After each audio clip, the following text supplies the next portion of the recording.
Welcome back, everybody, to Let's Play Nier, or as I should say, let's read it. Kanie listened to the sound of crackling firewood and stared at the black object on her plate. She'd been pushing it around the wooden disc for a good 10 minutes, ignoring the bemused stare of her grandmother. Finally, she summoned her courage and gave the object a brief sniff. A sharp, bitter scent flew into her nostrils and made its home there, causing her face to twist with disgust. "Grandma, I can't believe you want me to eat a bug." The old woman threw some more wood under the cooking pot and snorted. "It's no bug, you fool girl. It's a berry." "Why in the hell would I be feeding you bugs?" "Yeah, well, it sure looks like a bug," said Kanie, and I think it's burnt or something, because it smells terrible. With that, Kanie held her nostrils and threw the berry in her mouth, chewing as little as possible. "Oh yeah, that's terrible, all right." "Why, you little brat," laughed the old woman. "Look at that sass on you. You've been spending too much time with me, then that's a fact." 5 years had passed since the moment when Kanie's grandmother saved her from the bullies. As is often the way with two stubborn people, their relationship had grown in fits and starts. Okay. But moved forward all the same. Meals that used to be somber affairs were now filled with laughter and hurled abuse in equal measure. Kanie could not remember a time when she had been happier. As the years went by, Kanie started to shoulder more and more of the daily responsibilities. Her grandmother's legs grew weaker by the day, and she could no longer do many of the chores that she used to take for granted. And so this morning found Kanie lacing up her work boots with a breakfast of burned berry rolling around in her belly. "Where are you going today?" asked Grandma suddenly.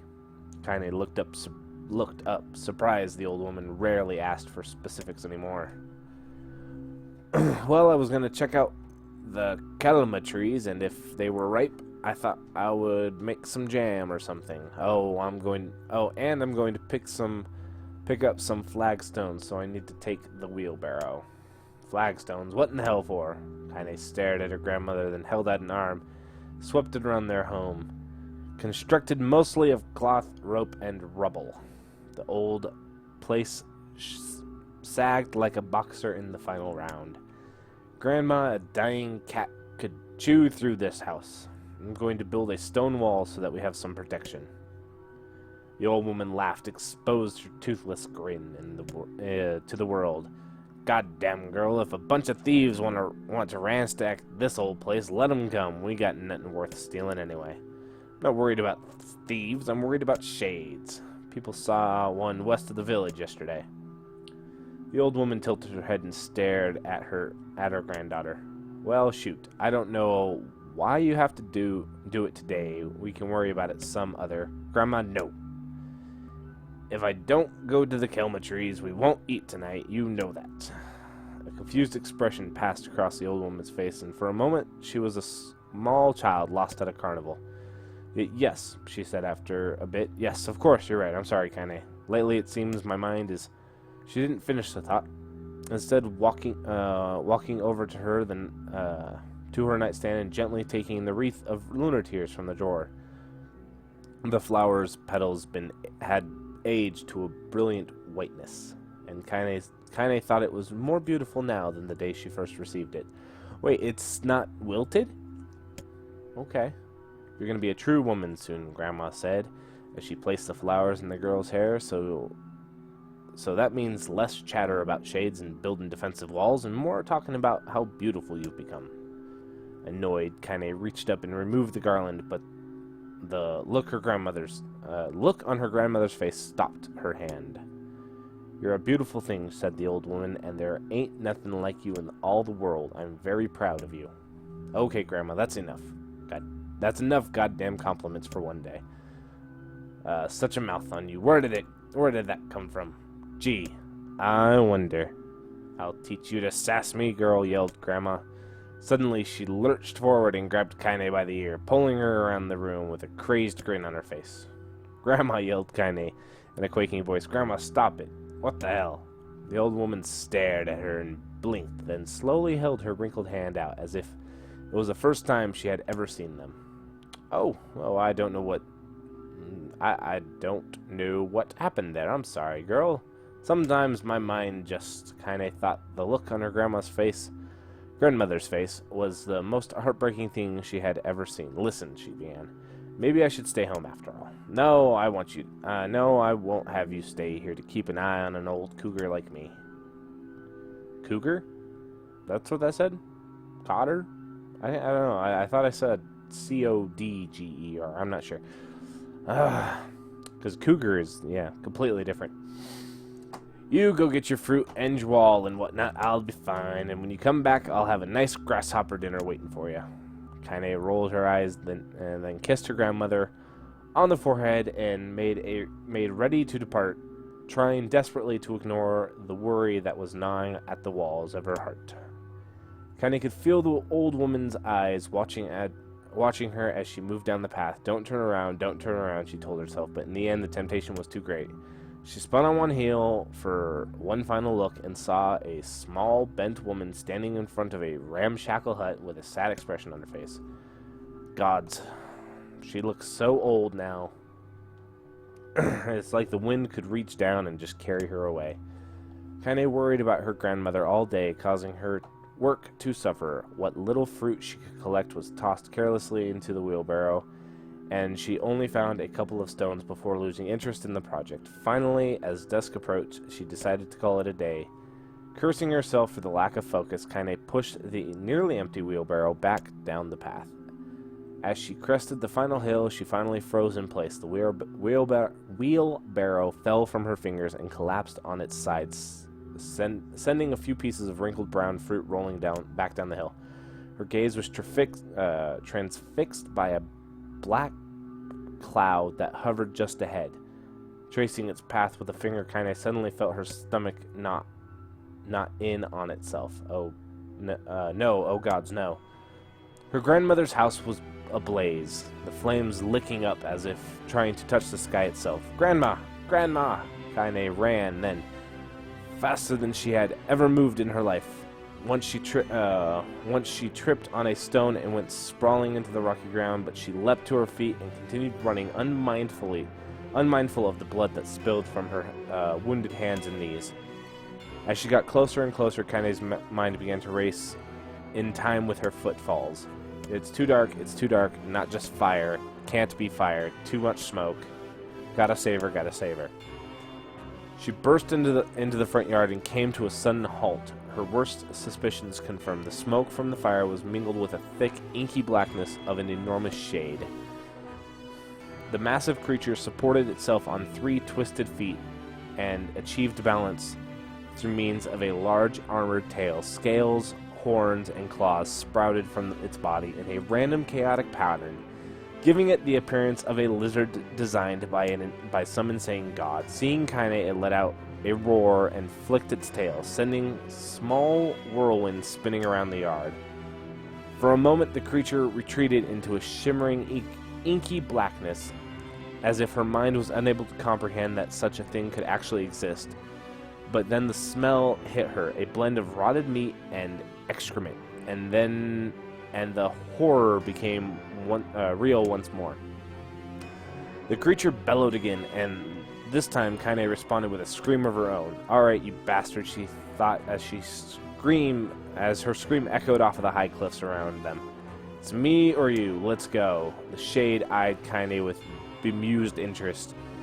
Then it began looking from her to the house and back again, as if urging her to look at the destruction it had so gleefully wrought. With dread building in her heart, Kanie glanced toward the house. Through the smoke and flames, she spotted a small figure struggling to escape the ruins. Grandma. At the sound of her voice, the old woman began waving frantically. "She's alive," thought Kanie. "She's alive." Kanie's legs sprang to life as she raced across the yard toward the flaming wreckage of the house. Before she could advance one more step, the shade opened its mouth and let out a roar powerful enough to uproot trees and send them flying. The blast sent Kanie tumbling through the air. Before smashing her against the rocky earth, stars danced in front of her eyes as she tried to remember how her legs worked. Get up, get up, get up, get up, get up, get up, get up now. As Kanie struggled to her feet, the shade stomped toward the house and pinned her grandmother to the ground with a tip of a claw. The old woman struggled to move the claw from her stomach, and then she might well have been pushing a mountain. She coughed briefly, sending a small spray of blood into the air, then collapsed to the ground, her energy spent. Kanie lurched to her feet, only to fall back to the earth with a gasp. Her ankles were on fire. One or both of them were surely broken. Ignoring the pain that screamed through her body, she began dragging herself across the ground, leaving a drunken trail of dust and blood in her wake. Grandma, hold on, just a little longer. Her grandmother's face was turning blue, her eyes rolling back until only the whites were exposed. Kanie pulled herself across the ground with maddening slowness, the distance seeming to increase with every second that passed. The shade glanced between the two women and flicked out its tongue, its giant mouth turning up at the corners. Short, panting breaths belched from somewhere deep inside its core. Bastard laughing at us. She had no idea how such a mindless creature could experience emotion, but there could be no doubt that the shade was taking joy in the suffering. Yeah, I see your plan. The shade moved its claw slightly, allowing Grandma to breathe again. It was clearly keeping her alive, only to snuff out her life when Kanie was close enough to touch her. I'm gonna kill this bastard. Summoning all her strength, Kanie rose to her feet. There was a sinking snap from her right ankle as the foot twisted backward. But she forced it from her mind and began to hobble toward the monster, pulling a small knife from her pouch and at her waist. She leapt on the foot that pinned her grandmother and plunged the weapon deep. Give her back, she screamed. Give her back to me. It was like stabbing a rock. After a few swipes, the knife broke at the hilt with a dull snap. The shade panted laughter again, then raised its tail and sent it rushing through the air toward the young girl that was latched to its foot. Kanie never had a chance. The tail struck her square in the chest and sent her crashing into the burning wreckage of the home. As she lay on the ground with blood pouring from multiple wounds, a small, weak voice spoke up. Kanie! Kanie's vision blurred, but she forced herself to focus on the sound. Finally, her eyes cleared enough for her to make out her grandmother's hands reaching out to her through the smoke. Grandma, Kanie, you gotta run. You can't defeat him. Kanie grabbed the hands and held on with all of her strength. Grandma, come on, we have to go. The old woman coughed loudly. One of her hands, slick with blood, slipped from Kanie's grasp and thumped to the ground below. Grandma, no, no, I said, run, goddammit. You have to live. You have to get through. The thought would stay forever unfinished. Before she could say another word, the shade's clawed foot descended, smashing through the remains of the roof and down upon the shattered figure of the old woman. Blood oozed thickly from gaps in the creature's toes as the terrible putrid smell assaulted Kanie's nose once again. She stared at the foot, dumbfounded, convinced that what she was seeing could not possibly be real. When the creature finally lifted its appendage, all that remained underneath was a twisted, unrecognizable mass of rubble and red. Her grandmother was gone. Kanie blinked, trying to feel the hands which had been in hers just a moment before. For a fleeting instant, she could remember the warmth of that embrace, the trembling of the fingers, but then the sensation drifted away on the breeze and it was gone. Memories flashed through Kanie's mind, one after another, faster and faster, until they became a meaningless jangle of noise. Kanie screamed, then a thunderous sound that echoed off the cliffs seemed to roll away forever. The shade eased forward, black ichor pouring from its mouth and dissolving into smoke on the ground below. The earth shook with every step as it crept forward. It crept towards its prey. Kanie's body slowly rose as if controlled by a mad puppet master. Her arms and legs were bent at impossible angles. Her head lolled dangerously to the side, yet somehow she managed to stand. Staring at the shade, her eyes began to glow with a deep red fire.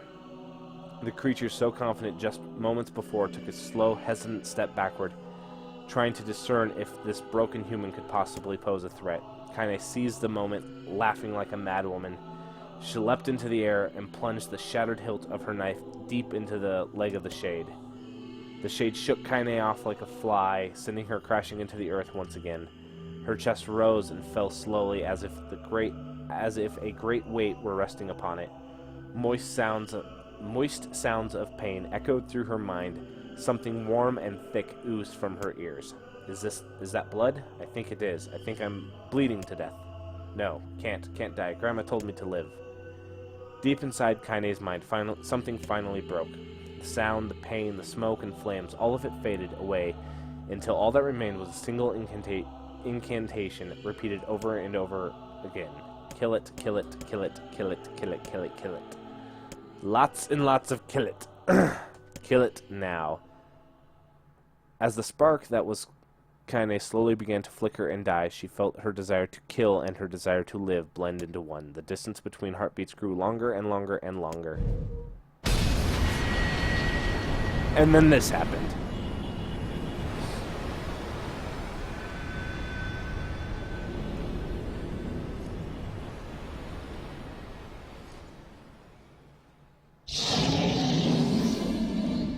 Hello. We're back. The beast approaches. Oh, I got it. We're back for a moment of non-reading. Blam.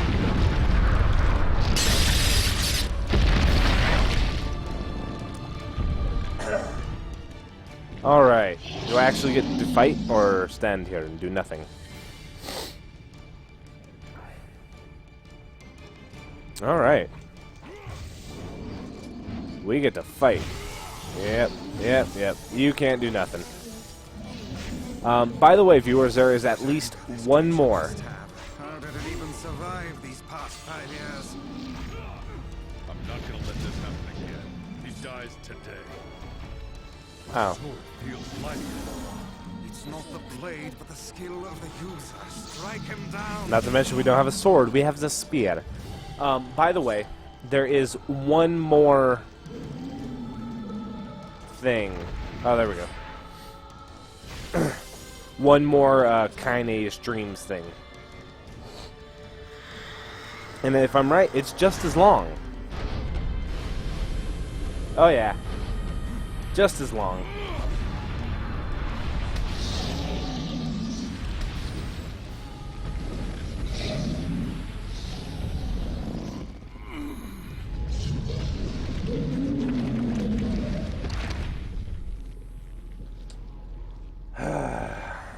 So we get a brief little break from reading countless everythings.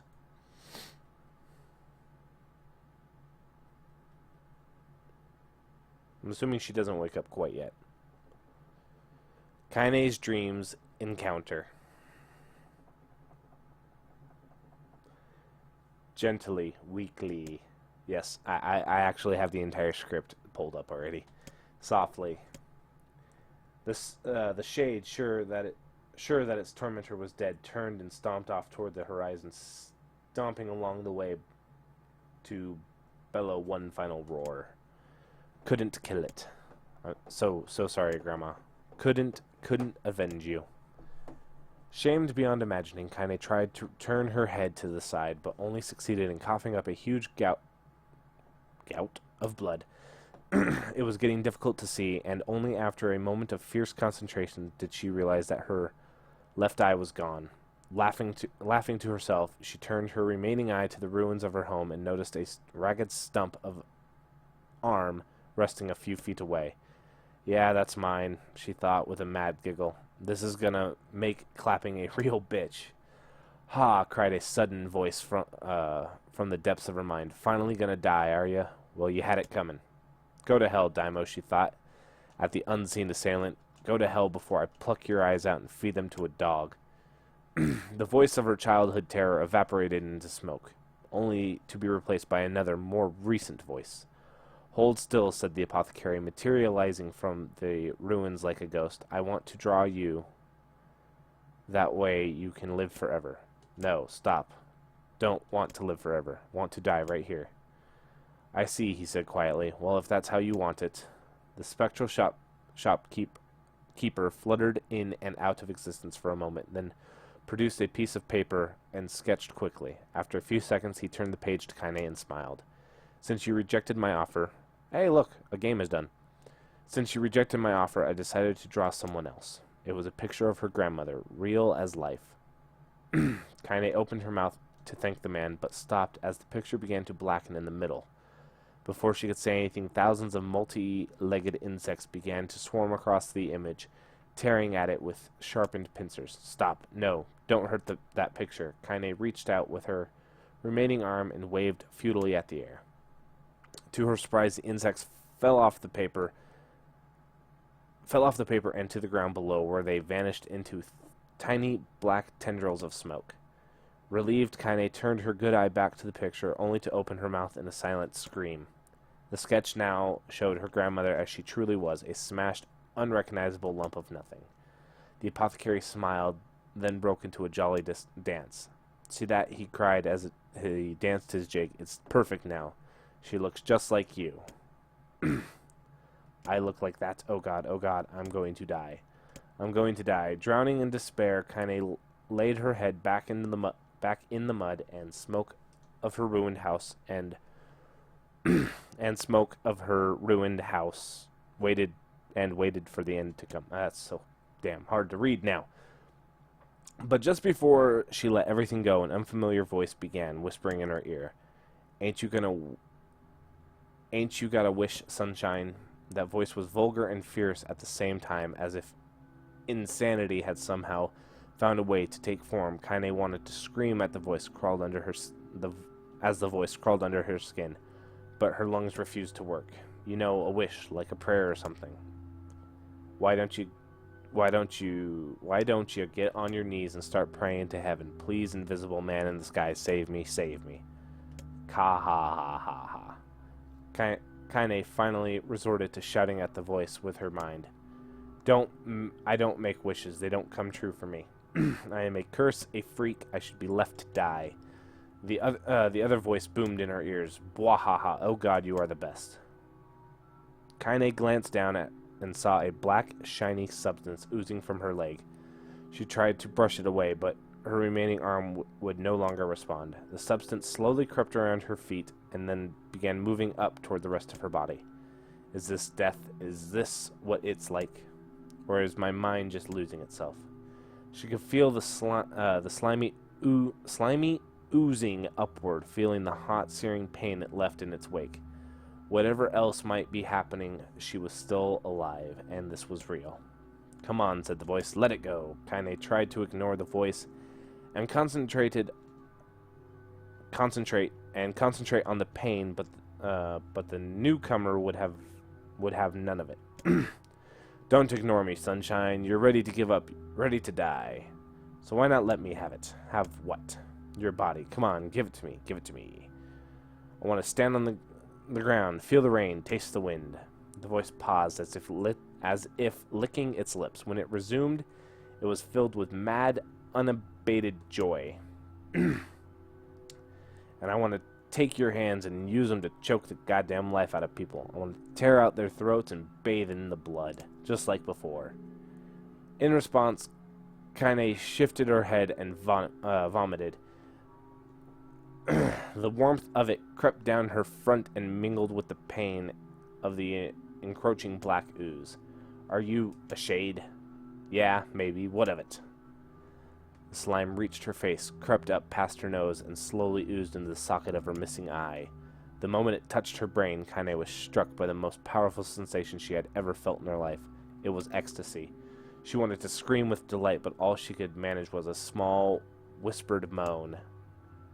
Feels good, don't it? Asked the voice with a chuckle.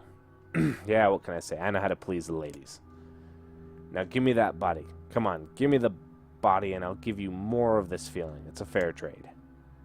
A black lump began to protrude from Kanie's side as she watched it grew longer and thicker, eventually taking the form of her missing arm. I can see better, she thought. My eye must be growing back too.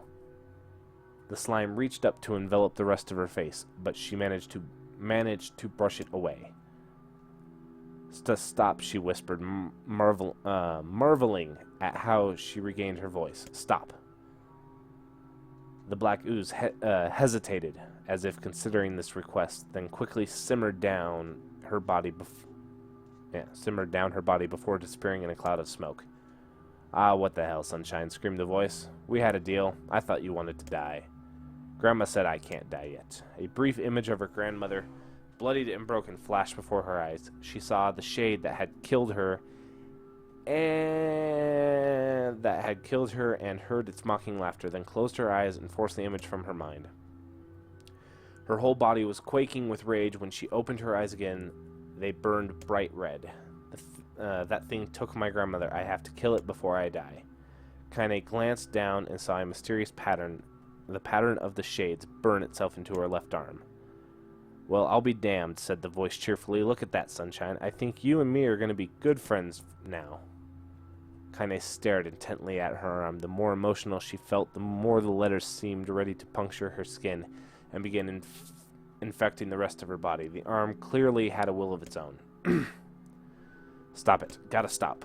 Holding her left arm in her right, Kanie took a deep breath and tried to calm herself. Come on, don't fight it, plead the voice. Come on, don't fight it, plead the voice. Hate's my favorite dish, and I'm hungry. Let it go. Feel the anger. Burn with the fire of revenge. Thirst for blood, then go out there and shut up, and get the hell out of my body. Your body, that's rich, Sunshine. Real rich. Look, why don't you just up and die so I can have this body all to myself? Holy crap. What do you say? I bet those buddies of yours in the area would love to see you dead. Excuse me. Kanie grabbed a nearby shard of glass and tried to saw off the shade-infected portion of her side. Before she could, her darkened left arm grabbed her right wrist, crushing it. Kanie screamed and dropped the shard as the sound of her bone crunching on bone filled the air. Stupid idiot girl, you're possessed now, Sunshine, and there ain't no going back. The voice laughed again, a loud, long wail that seemed to go on without end. Possessed? Whispered Kanie.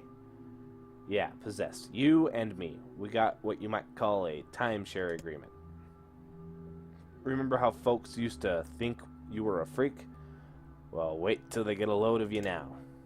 Kanie looked up, tears in her eyes. The sky seemed smaller somehow, darker. Is this because of the shade? Is this how they see the world? So, listen, purred the voice. I know this whole possession thing seems a bit sudden, but it ain't all bad. There's plenty in it for you, too. I'm a very powerful creature, Sunshine, and now that power belongs to you. You got enemies, people you want to kill, I can make it happen.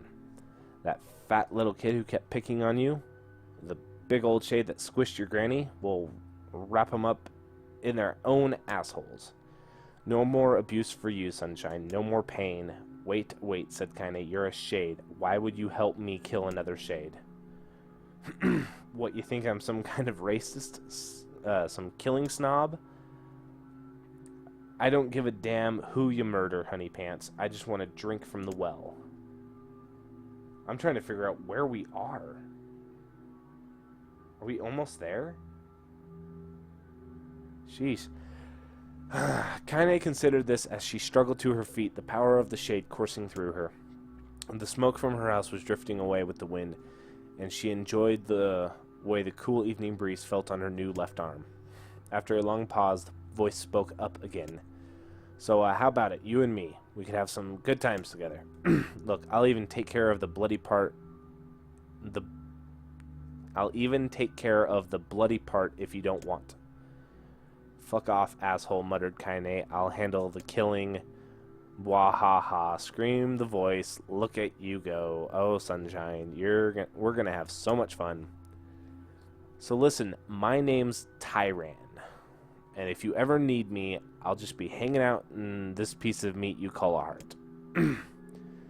Now get to it. The more you kill, the more your heart turns rotten and sour, and I like it rotten and sour. Kanie found herself nodding at the voice. Yeah, she said. Yeah, I think this can work. I'm going to find that shade, and I'm going to strangle it with its own guts. And when I'm done, I'm going to do the same to you, Tyran. Count on it. Ha, laughed Tyran. I've shit bigger than you, so good luck with that. Oh yeah, one more thing. Right now, you and me are sharing this body, so if you ever run out of hate, if you ever, go soft, then I'm going to take over everything. So keep on killing, Sunshine, and watch your back. The voice grew fainter gradually faded, fading to somewhere deep inside Kanie herself. Kanie waited until she was sure the voice was gone, then waved her new left arm around a few times. It feels perfectly normal, she thought. It feels like mine. Desperately, she began poking and prodding at the new limb, determined to find something wrong with it. She didn't want it to feel normal. That would mean the creature inside her had already won. I am not a shade, I am Kanie. Wow, we still got a whole 2 paragraphs to go. Repeating this mantra in her mind, she slowly began digging through the rubble of her house, being careful to ignore a certain red-stained spot in the corner. Finally, after what seemed like an eternity of heartbreaking work, she found what she was looking for. It was the wreath of lunar tears. Though it had been through hell and back, the garland's petals were as bright as ever. Kanie started to place it in her hair and slowly lowered the wreath. Blah, blah, blah. I'm sorry, Grandma. I'm sorry. But I don't deserve to wear this anymore. I am possessed, corrupted, a freak, and this time I don't think there's any going back. Holding the flowers to her heart, Kanie fell to the ground and sobbed. As night gradually lightened to dawn, and the people of the area arose to their daily lives, she remained in that position as if tears could somehow wash away the horror that now infected her world. And that is all there is. Stay alive. Stay alive. Educated warrior. Grandma? Kanie, you gotta live. You gotta come back to us.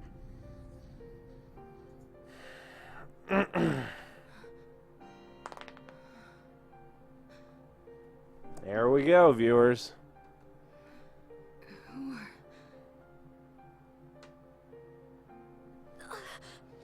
I don't think this is any different, but I'm going to let it play out.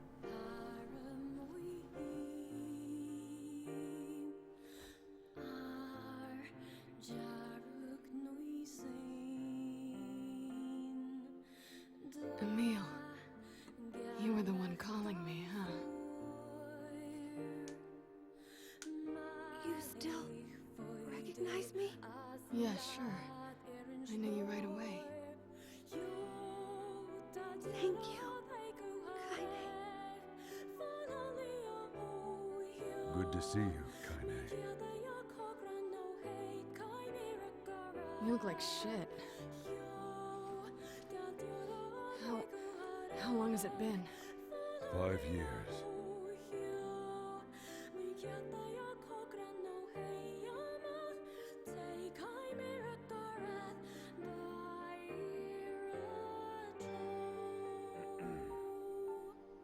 Oh, that's a long time.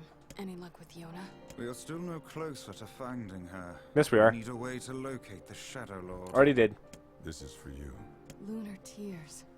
Did you make this? It's just a little welcome back gift. It's not much, I know. It's nothing like the one Grandma used to make, but... oh, hell. Thanks. Excuse me. It's Poopala. Popola, we did it. We freed Kanie. That's great. Alright, so all this is the same. This doesn't... Please, people are... I'm gonna go ahead and We can sleep. No one's sleeping. Blast here, out Kanie. south. Save... People are blast through this. as Lord Blah, Grey blah, comes, we'll see it blah. Alrighty. So, that is that. The next episode, after this little bit of talking, so I can What is Kanie, actually okay. speak. What the hell? We should... Yes, we should turn in. So, no one gets sleep. Sleep is an illusion. the next episode starts our adventures into the DLC. And I will, as soon as we're done with the DLC, excuse me, damn, I will play through the entire game so we can view ending B and then do it again, and C and D as well. So I have still a lot of work to do towards the end. If Devila and Popola are to blame, I will kill them. Come on. So, yeah. New medication cycle. So now we know what all that stuff is. And we know the true story behind everything. Or what we think is the true story. It might change. Nope. Alrighty. Oops. That's not what I meant to do. So in the next episode, I know this ran a little long, we will start the DLC, which is right here. So I want to thank you all for watching, and I will see you all in the next episode.